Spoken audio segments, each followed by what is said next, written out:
aimed at senior women working in our industry to share ideas and support the next generation and do some mentoring and research, are part of Communications Week, which is an event run by Reagan Communications based in the States. And they are expanding their activities to become more global. And as a partner, we wanted to focus in on the theme for this year, which is the way forward. So we've got a stellar collection of speakers for you today, and we're working with AMEC. And Johna, who I think many of you know from AMEC, is chairing our session today. And the session is designed to focus on talent. And as we all know, we can't not open a paper without seeing something on AI, on the changing dynamics in our world and the changing ways in which we're going to work for the future. So this is an opportunity to explore some ideas of how our communications business is likely to change, how the new technology will drive changes, and the positive things we can do to add to our skill set to make us even more successful in the work that we do as communicators. So I'm going to hand over to Johna to introduce the panel, and thank you all for coming. There's a lot of food, so if you're hungry at the end, do please dive into what's there. Perfect.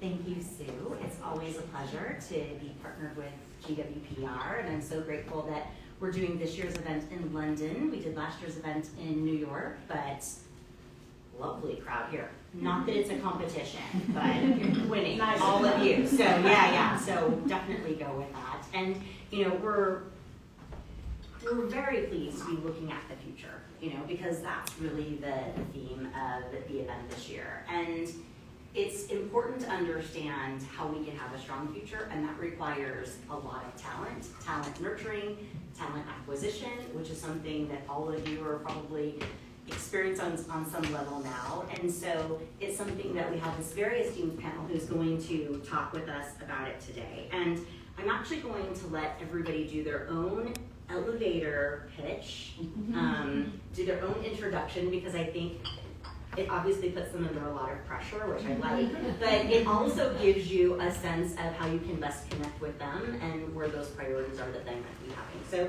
if we can start, I'll start with you, Amy, if you don't mind. Yeah. Hi everyone, I'm Amy Hayer. I am a partner at Hanson Search. So for those of you who don't know, we're an executive search consultancy that specialises in strategic marketing and communications. And I was delighted to be part of this panel because I think it's great to be able to connect and talk about the changes we're seeing from a senior leadership perspective in terms of skill sets required within talent, and of course, as you mentioned, around the nuances of AI and challenges and positive things that that's bringing to the industry. Thanks, Amy. Ishtar? Hi guys, I'm Ishtar Schneider, and I wear a couple of hats. So today I'm here with my Women in PR UK hat. I sit on the committee and I lead the mentoring program that we do in partnership with PR Week. But in my day job, I also lead global people and inclusion diversity communications for Mars Pet Care. And Sonya? Hi everyone, my name is Sonya Madeira, and I have worked agency side for many years in India, in Singapore, and I've been based in the UK for about 7 years now. And very happy to be here, and to connect with me, I will be on LinkedIn. And I know specifically that Sonya has a LinkedIn goal, so being the data metrics person, I would ask all of you to please connect with her so that this can be a success based on that criteria. We're going to 6,000. Have your friends as well. Lots of pressure. Just so we can kind of get a good pulse check for everybody in the room, kind of declare the role that you have in for the organization that you're here representing and how you're looking at this for your own lens, so that as we're having the discussion and also taking questions from you, that can help give us some context. So who here is from an agency? Beautiful. Another consultancy or service provider? Beautiful. Government?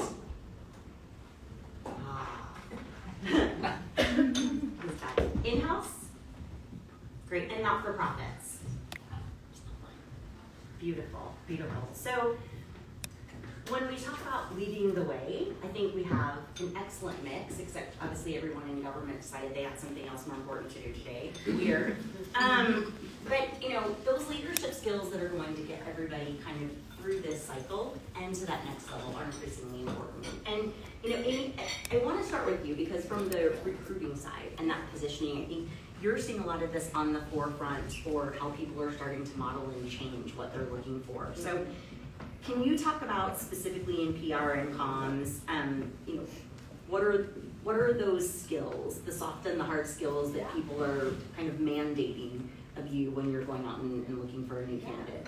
No, absolutely. I think whenever we take job briefs or we're involved in discussions around hiring senior leadership and talent, I think we saw a real shift from sort of managing and leading. There was a big kind of shift in that, and I think now it's more around the purpose of a leader is to connect and to be able to empower their teams and their employees to reach common goals, share these values of purpose, what they're trying to do.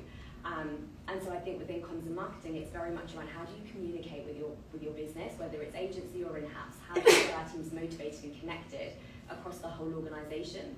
And it's interesting that you mentioned soft skills, because I think now with the rise in AI, we're actually talking about human intelligence here. We're talking about the skills of creativity, connectivity. We're looking at people who are curious, and I think these skills are so fundamental, and they underpin a lot of other areas that we've now had to kind of move into. Society's becoming far more complex and far more. There's a real greater need to understand those nuances and cultural differences. So when we talk about leadership, there's certain kind of key themes that run through that, and those themes are around things like diversity and inclusion, having a really good, solid understanding of that. ESG and sustainability is always coming through at senior leadership perspective. But I think when we talk to leaders, one of the challenges that they really find at the moment is managing multiple generations in the workplace.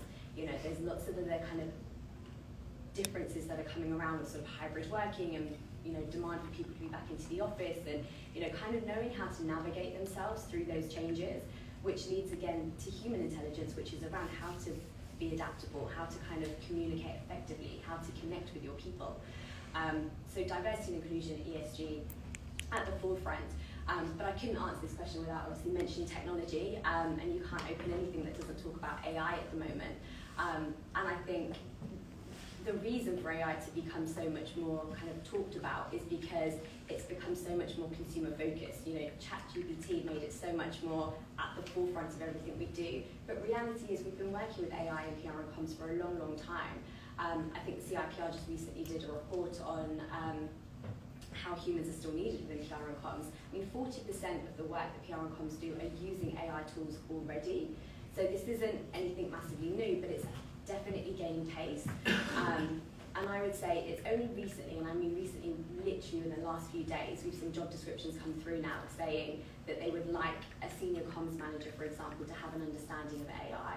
Or we've seen a senior vice president role come up in Europe where they're wanting somebody to lead digital and AI.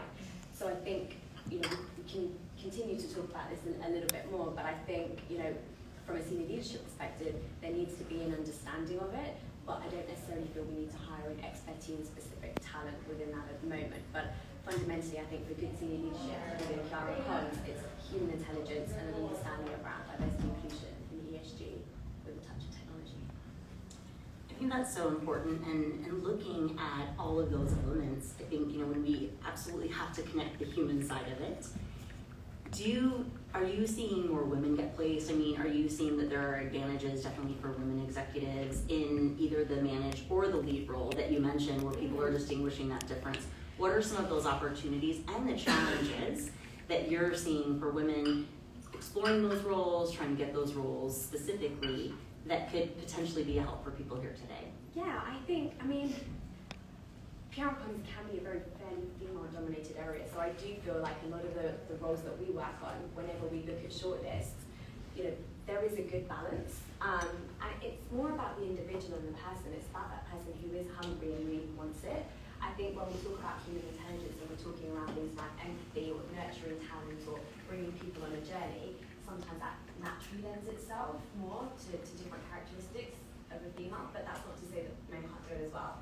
So please do not quote me saying that Amy from Hanson said about but I definitely think there is there is an opportunity certainly for senior leaders to kind of thrive in a different area of human intelligence as opposed to just being able to do the technical side.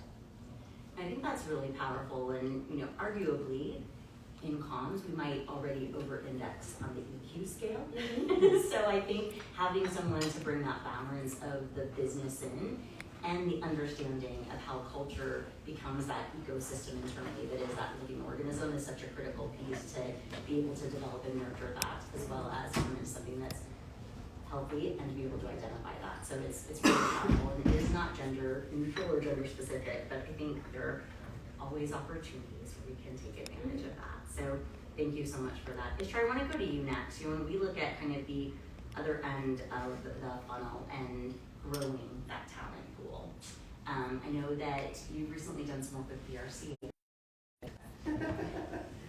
Gracious, that's what we're looking for in a leader. Not taking the credit for it, but obviously Kieran can speak to it because it's very important. When we're looking at that, specifically for next gen, I think there is an interesting opportunity and a challenging opportunity where, from my generation, we call it digital native. So of course everything must be easy. Arguably more difficult because the instinct is to do something a certain way. Now they've come into an environment where they've been taught they need to do it this other way because that's how we've always done it.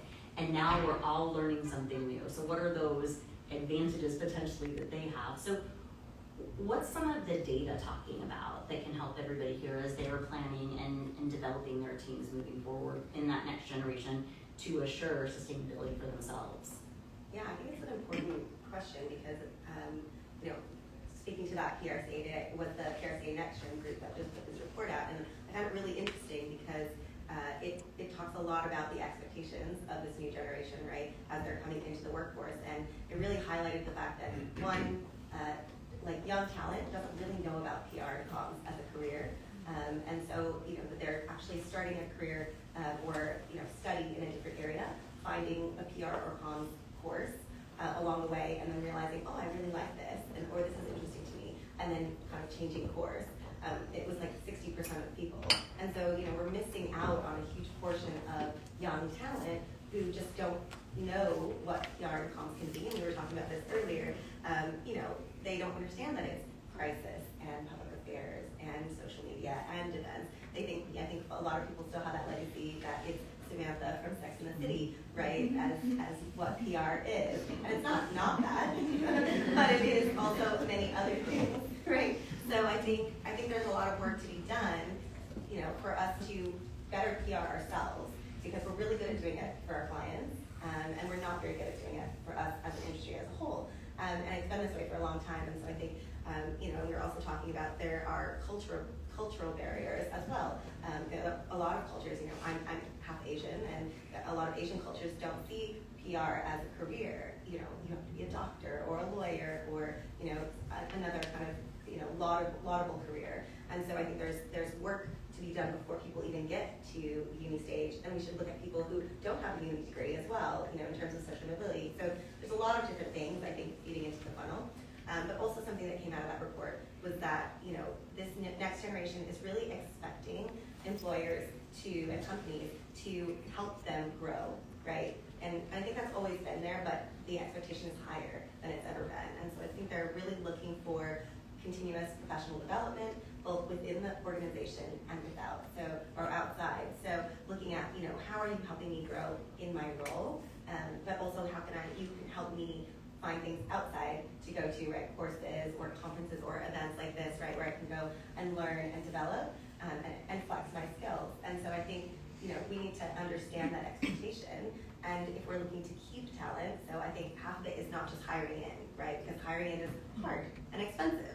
And a lot of the time we have great people. So it's about, for us, like Mars Pet Care has over 100,000 people. So we're really focused on how do we keep our amazing, talented people, especially our young people, in and help them create, amazing, rich careers with us. And so, I think it's both sides. And it is that balance, right? Because from a manager's perspective, when they get some of this young talent, they want to invest in them, they want to give them that professional development. They also recognize when they have a star, they don't want other people to know that too quickly because they will try to poach them as well. So it is that balance of, how are they making that investment? What is that expectation around their own culture and job satisfaction, right? Yeah, and I think we talked about this earlier as well. I think we had a very interesting coffee break. But I think it's really interesting that culture and the conversation around development, because I think that really differs agency to agency, that really differs company to company. And I think the more open you can be about that from the beginning, I think the more helpful that will be, because you come into a company and they're automatically talking about, okay, what role are you going to be in a year's time or 2 years' time or whatever it is, and that's super motivating for you because you can see the progression, and it's not just, oh, this is your next job. It's like, well, what do you want to do, right? There are 6 different jobs that you could have in that time, and so I think opening up the conversation early, it's not a bad thing, and I think it's a mindset shift, right? We're all used to saying, I want good talent in my team, I want to keep them in my team. But I think it's about, I want good talent in my team, and then how do we also think about the pipeline that's coming through? So this is a great person, but who is that next great person? And who's the one for the one below that? And so I think having that strong pipeline mindset, right, and the succession planning is so important. And I don't think we really get it right a lot of the time.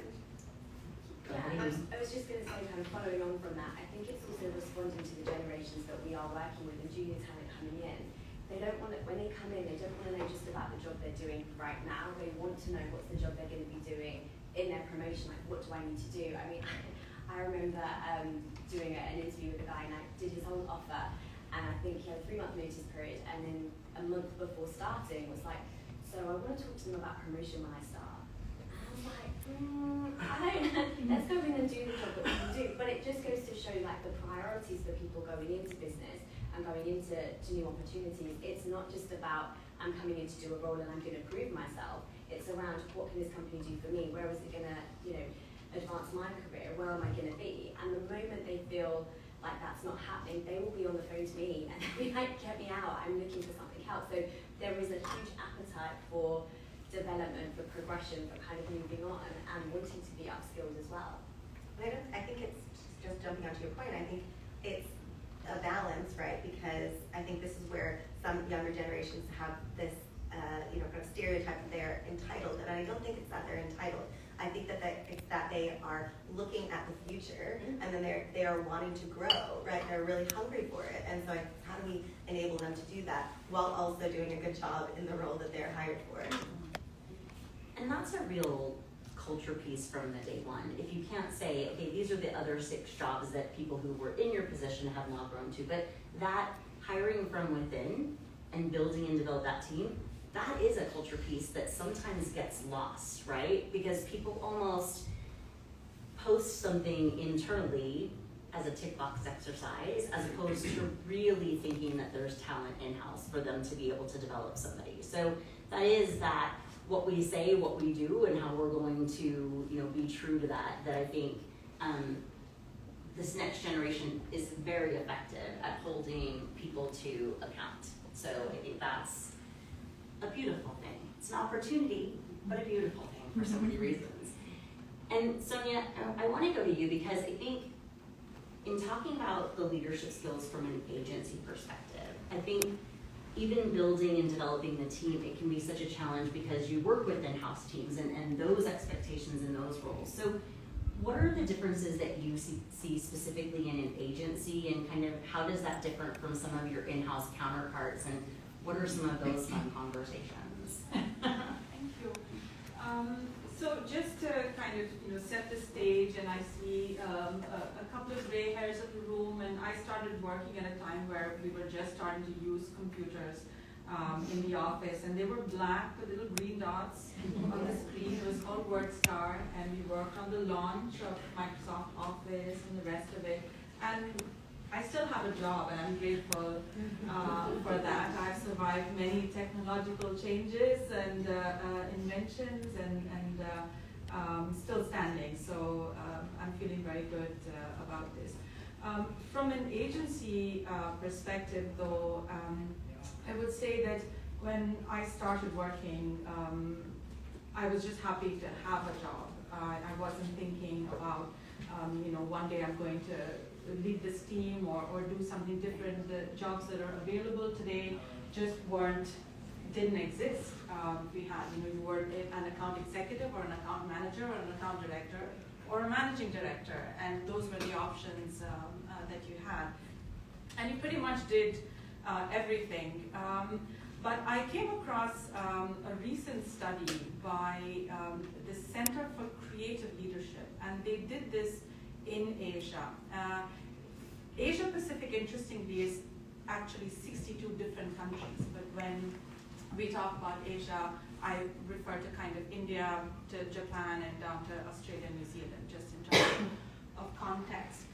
And what they proposed is that as we build for the future, there is this interesting construct that they've developed that makes me think of Greek mythology and the multi-headed Hydra. So it's not just, you can almost think that you have to be so many different people at the same time. And the 5 elements that they pulled together were almost opposite ends of the axis. So the traits of future leaders that they're defining is an anchored Imagineer. So you're grounded, but you're thinking of the future. A cat herder, somebody who's flexible, but also brings the community together. A wellness hunter, so you're keeping mental health at the center, but you're also going out aggressively towards your goals. Risk-averse gambler. So you need to set up a strong foundation and protect what you're building, but you have to be able to go out there and take a chance. And I think, how can I be so many different people? But I look at my team around me, and there's about 70 kids running around in 6 different offices. And all I can say is that it doesn't just have to be me. Sorry, I'm missing the last bit, which was tech-savvy humanist.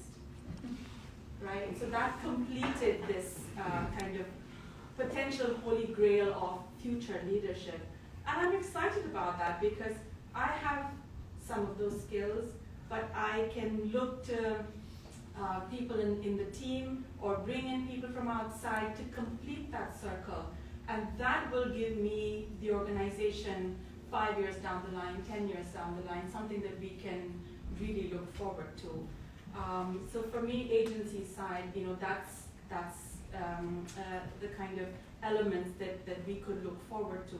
I would say the same would apply to in-house teams, but for agency leads, one other bit that really comes forward is business acumen, because if you're not able to run a growing business, if you're not able to run a profitable business, there is nothing that you're running, and you're going to have to go home and find another job. So for me, that really completes the persona that we have to build in our quest for a successful future.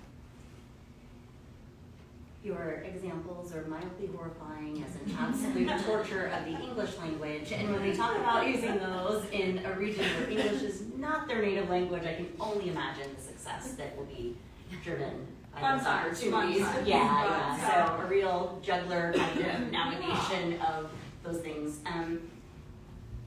Let's stick with Asia for just a minute, though, because I think having spent several weeks there in the last couple of months, we do talk about it kind of in broad general terms, but there is that very hyper-local piece that drives impact in those regions. You talk about the team, and obviously a lot of them are remote. Where does that trust metric come into, understanding both the language that you may not know, the piece where they are mapping stakeholders in a meaningful way within that community that's also consistent and aligns with the larger client needs? I mean, how do you manage that piece? I mean, and like you say, think you have a lot of those skills, but what are those trusted partners that you need to bring in to make sure they're helping you navigate that as well? It really is, it needs to be a consolidated approach. One is, of course, we're talking about so many different geographies where language continues to be an issue. And in that sense, it's very close to how all of you work with the rest of Europe, right? So you're keeping so many cultural nuances in mind, so many different language barriers in mind, different ways of working in mind. In Asia, we have to acknowledge that a lot of the countries that work on very strict hierarchies. Who is the boss? You only take instruction for them. A junior person can't stand up and expect to, give creative ideas and the team will follow. So it's been top down. And that's being changed very, very quickly. Today we have young account executives who come up with creative concepts and how we could do things, and the old guard have to realize that the world is changing and things are going to be different going forward. It's provided fantastic opportunities for youngsters to come up and take ownership of projects and team opportunities that allow them to run regional campaigns and work with senior clients because they're coming up with ideas and options that we might not have had as much exposure to. I had the chance of going through this, there's a free online course called Elements of AI that you can test your own understanding of artificial intelligence and hopefully have a meaningful conversation with someone. But again, I'm not expected to know everything. As long as I have a working idea of how things can work, we have masses of youngsters who are coming in. And just as an example to what Ishtar was saying, instead of waiting for educational institutions to come up with this perfect candidate, in India, a few of us have gotten together and formed a school, a postgraduate program for people who are interested in careers in PR.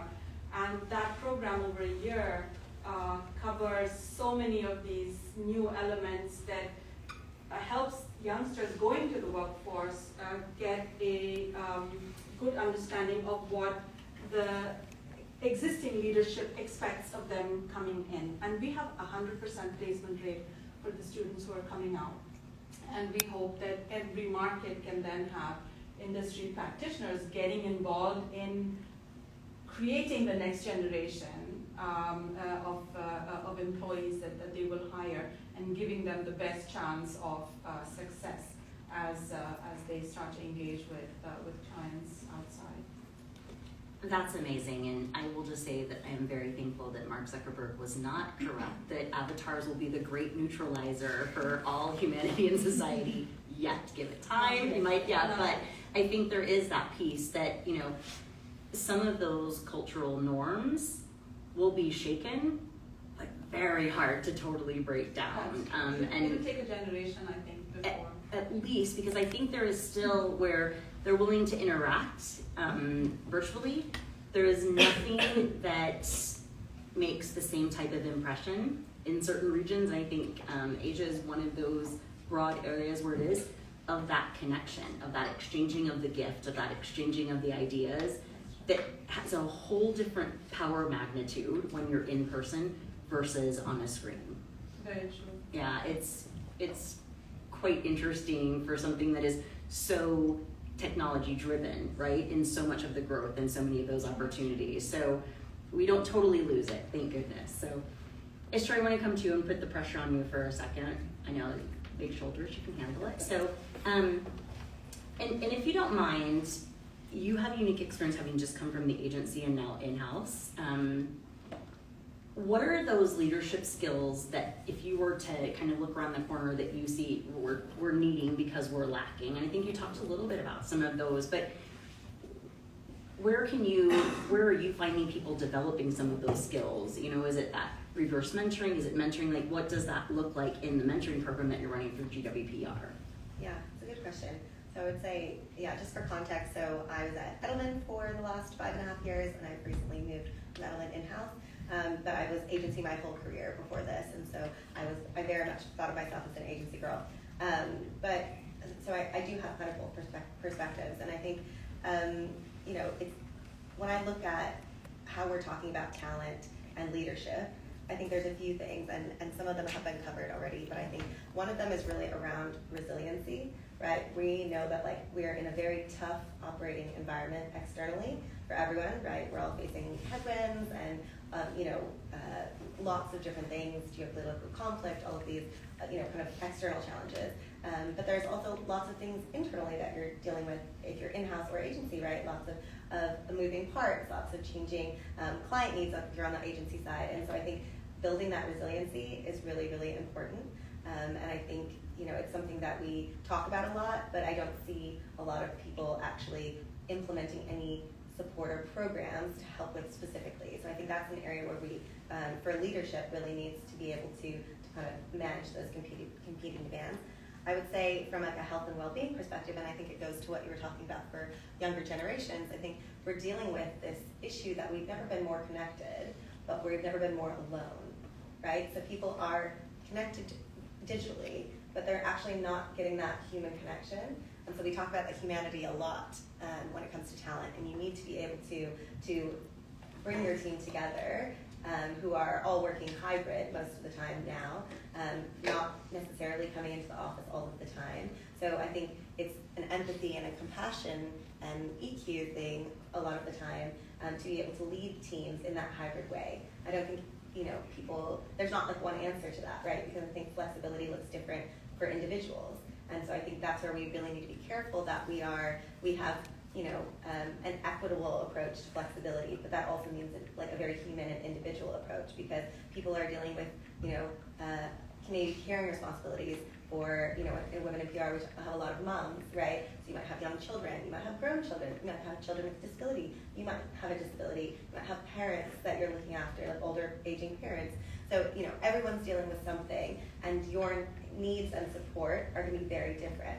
And so I think part of being a great leader, you know, in this emerging world is how do you have that empathy and compassion, understanding, ask the right questions to be able to, and empower your teams to be able to ask those questions of their reports as well. Because you're not going to be able to, especially if you're in a big agency or you're a big team, you're not going to be able to have those conversations with everyone.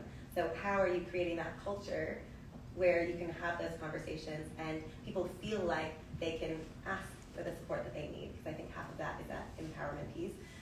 I also I feel really passionately about the multi-generations in the workplace, because I think if I look at Mars, we have 4 generations in the workplace. But I also think it's really important that we're not just talking about younger generations. I think, you know, we have 4 distinct generations, and they are all wanting a rich career, right, a full career. And so I think sometimes we over-index on Gen Z, right? Everyone's like, how do we understand Gen Z? What are they doing? You know, it's like they're, you know, like some wild animal over here. And I think actually it's about how do we recognize the strengths and differences for each generation and bring them together. And so I think the leaders, good leaders in the future will be able to kind of understand that and bridge the gap. In the same way that global leaders need to be able to understand the cultural nuances across countries, right? So I think it's, you know, leadership has never been harder than it is now, because you're trying to bridge all of those different things at once. And so I think, you know, and we talk about good line management or great line management, and we're asking so many things of line managers. So I think really having a lens of health and well-being for your people on everything is so important, because I think sometimes it gets talked about but not actually implemented. And so I think that is, for me, a really critical one as well. I think that's excellent. I think the good news is, the great news is, that in PR and comms, especially through a lot of agencies, the work that they're doing on customer journey mapping and understanding those behavior shifts is amazing. And that's what's allowing a lot of organizations to stay ahead of the curve. This is an area where, as much as we bemoan we need more budget, we need more this is an area where I think HR did great at the beginning of COVID.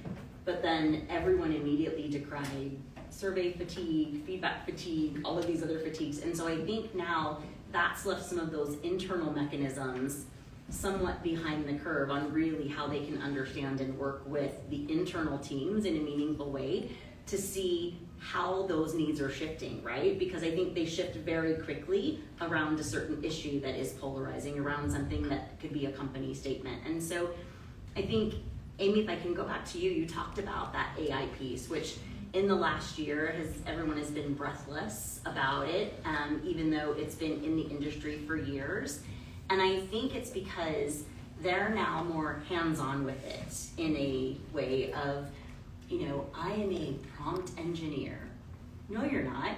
You're just a really good person for asking questions, which is what you should be doing in PR and comms to get to that solution. But sure, for this you're a prompt engineer. But what are those pieces that you see, I think, for people who are managing people and looking for that talent that are not overinflated and that are true, that they can come into the organization and be effective and then put that tech to use for the good of the organization in a relatively quick way, specifically in that comms arena? Yeah, so I think, change and transformation from a digital perspective has been something that we've gone through a number of times, and Sonya, you need to start from the green dots, was it? Yeah, where to start? So looking at, and like you said, you're still here, so I think looking at moving forward and looking at skills kind of within PR and comms, of course there's going to be a need for upskilling on AI and understanding the tools. The tools are being used. I think there is a lot more hype around because of the speed at which it's developing. And that's what kind of makes it a little bit tricky from a recruitment perspective, because you might take a job role and they say we need X, Y, Z, and 2 weeks later all of a sudden that's changed again.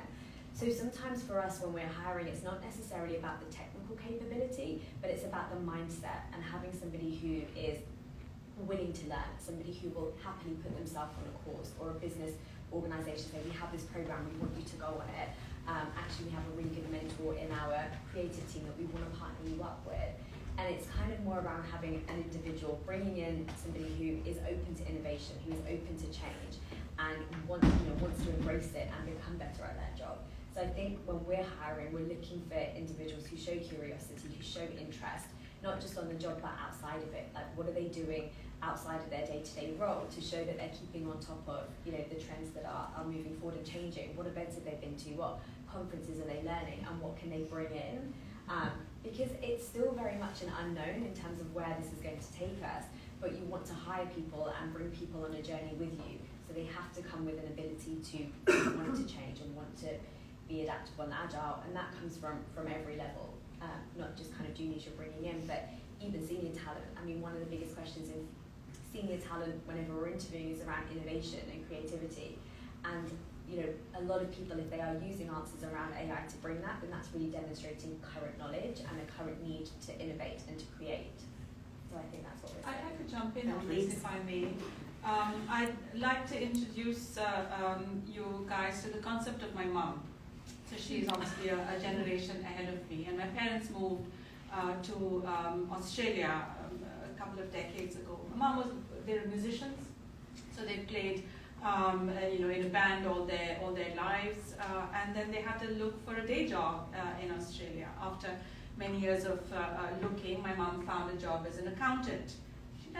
She hasn't graduated, she hasn't done a course in accounting, but she got this job, she learned, and she did it very well. A year later, I asked her, how's the job doing? It was a nut company, the Royal Nut Company in Melbourne. She said, job's doing great. I'm now managing their social media.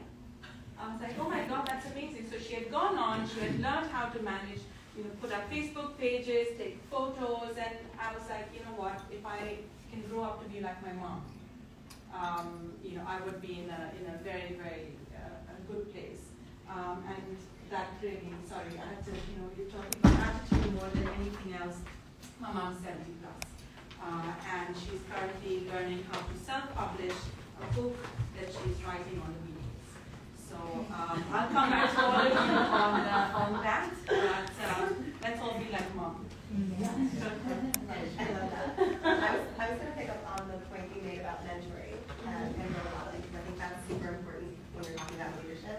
I think, if we look at like a women in PR in terms of mentoring, I think across industries, one of the things that we really see is, and then not just for women, but especially for women, is the self-belief, right? And it's so much easier for us to imagine us doing something if we've seen someone that looks like us, right? Or that we aspire to be doing that. So I think in terms of leadership capability, it's so important to show those role models, right? And show those role models doing new things, trying new things, being open and honest when things don't go right as well. Yeah. Like, I know we're going to get to like our favorite podcasts and things at the end, so that kind of relates. But I think that, I think the role modeling piece is so important, and sometimes we forget because we just expect people to be a great leader, but we don't give them the opportunity to stand up in front of their people and be open and honest about those things. And I would just say on the mental health piece, so Women in PR did a study, a report around senior women in the industry specifically, and there was a stat that was 66% of women have considered quitting their role because of like stress and burnout, and only 3% of those women feel like they can switch off at the end of the day. And I think that's an industry-wide problem, and that's really a talent problem, right? Because if we lose 66% of our industry, that's a lot of people, right? And that's an issue for us. And so I think, and it's not just affecting senior women, but I think it's a really big issue for senior women. So I would say like all of those things are interconnected. And so I think for leadership capabilities for the future, I think the mental health piece is really important as well. Yeah, I think being a champion is different than being an advocate, right? Because champions are out there fighting and pushing the elements, and they publicly fail. Being able to overcome that to then find success, that's that challenge, right? It isn't just finding an agitator, but finding someone who has that true champion spirit that can be that leader. And I think that's always going to be the holy grail for those pieces. And I think a word of caution for all of us, I think, yes, we should all be like Sonya's mom, because that's a wonderful thing. I will say, though, back in 2009, my grandmother, who I love, God rest her soul now, didn't have the internet in her home, wanted no part of it. The local news, this was in the DC area, was talking about Twitter. Always Twitter, follow us on Twitter, see this on Twitter.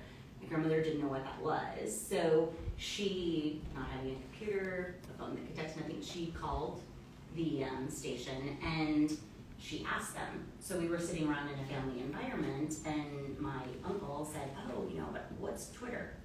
And out of nowhere, and without a pause, my grandmother says, that's a microblogging site. We were like, like we all looked at her, and then we just laughed. That was not the way to treat her, because she made her very upset. She's like, is that not right? Of course that's right. But there's a difference between knowing those elements and then, like your mom, pursuing that skill set as opposed to parroting something that they read in a blog post or something and being like, of course, it's a microblogging site. I will take that £150,000 salary now. It's like, it's not exactly how it works for those pieces, but I think there are those follow-up questions, right? And then doing that extra layer of qualification that makes it so important. And I know we're almost out of time, so I just want to do a little bit of a speed run with you guys to put you, on the spot. But is there something that helps you drive kind of your own pursuits, those elements, how you're staying on top of things, how you're doing your own skill building? It can be a podcast, a book, if it's, a blog that you follow, a theme song that helps get you through those tough days. Like, what's something, or, some app even that helps you kind of keep that balance that we're talking about, so you don't feel that you're that 60% that's like, that's it, done.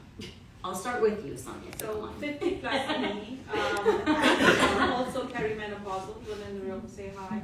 I need things to do app that helps me not forget, and that's I go to Todoist, which has been very, very helpful. When it comes to theme songs, I have a 16-year-old who has introduced me to the world of gaming and avatar songs.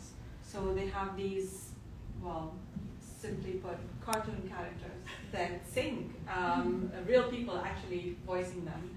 But it's amazing if you've heard of KDA and Heart Steel Paranoia. That's my current mantra in the morning. I still prefer books to podcasts. LinkedIn for me is my microblog because I get a steady stream of amazing people saying amazing things. But I just finished the current situation in the Middle East aside. I just finished 2 quick books by Viktor Frankl, Man's Search for Meaning, and The Choice by Edith Beecher, that really talks about how it's your mindset that helps you get through life, no matter how harsh the situation. And of course, the reference is the Holocaust. So. Powerful. We'll go to you, Amy. God, that's all making it awful. So I really enjoy a podcast by Stephen Bartlett, The Diary of the CEO. I think it's really interesting, and he connects with so many different people, from leaders, whether they're religious leaders or celebrities or healthcare professionals. So yeah, reading kind of nuggets of information and listening to that is really good. So I enjoy that. Wonderful. Ishtar? So I also love a podcast, and I do love Diary of a CEO, but I love one called Huberman Lab. It might be the science nerd in me, but he's a neurobiologist from Stanford, but it kind of brings high science down and really talks about how that applies to your daily life. So I love that. And then I do also love to read. So I would say the one that I really loved this year was called Never Split the Difference. And I think that's really great, especially for women. And it's about how to negotiate well, how to have difficult conversations. And it's by a guy who used to be a hostage negotiator at the CIA. So, and he is amazing. He does a lot of podcast talks as well. So I think that's some really applicable skills for us. No, I think those are all wonderful examples, and I'll add, just because I think, my favorite right now is Julie Louise-Dreyfus. She has a podcast of All Women Smarter Than Me, and it talks about kind of what we talked about here. It isn't just this very clean journey of, I woke up and I wanted to be a photographer, but it's what are all of those elements and all of those obstacles, even for people with the talent, the connections, and the know-how, that they had to navigate that process. And the book is The 12-Week Year, because I think it talks about the sprint model and adapting, and I think those are those skills that we have to kind of balance some of that EQ piece with, so that we don't fall into that trap of being indecisive or contemplative. And it also allows you to fail fast, and that's something that confidence in failing and failing fast is a really important skill in an organization, because that's what's going to keep you relevant in all of those different pieces. So I know that we are out of time, but I will say that we have a few minutes still for networking. So I would encourage you all to speak with our wonderful panel.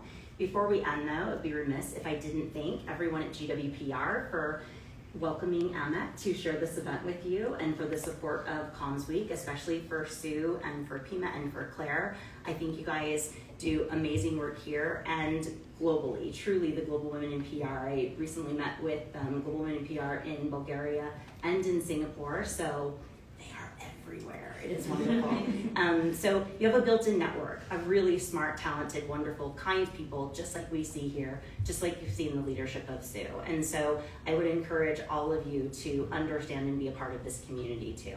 Thank you all very much.